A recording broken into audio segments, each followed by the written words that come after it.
Now to our top story number 2, voters turning out to the polls early for several key issues. 2 News reporter Kelly King walks us through why some have been voting early and the push to get everyone to cast a ballot this time.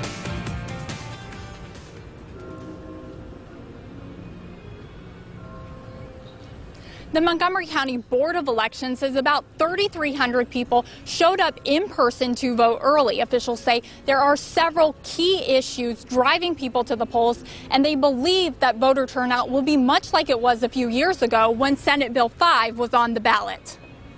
If we want to change, we the people have to make that change.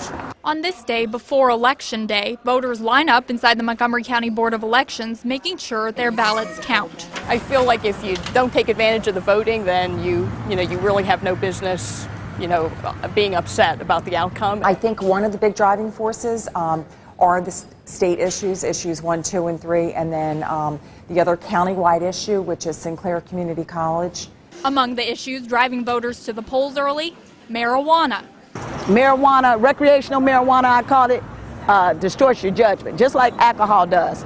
Bernice Butler Williams says she's voting to take a stance on legalizing pot.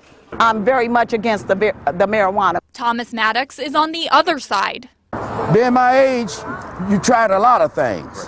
I have an uncle that needs it for medication. Sharon Hunter also got to the polls early, but for a different reason. She's been a professor at Sinclair for 12 years and says supporting the levy is her civic duty. Sinclair does amazing things for so many people in the community, and we really need that vote. The Board of Elections is predicting 40% voter turnout this election day, with the busiest hours being first thing in the morning, lunchtime, and after work. Since we have a lot of people vote in person early, then we usually see less lines at the polls. As an American, it's my duty to get out here and do it.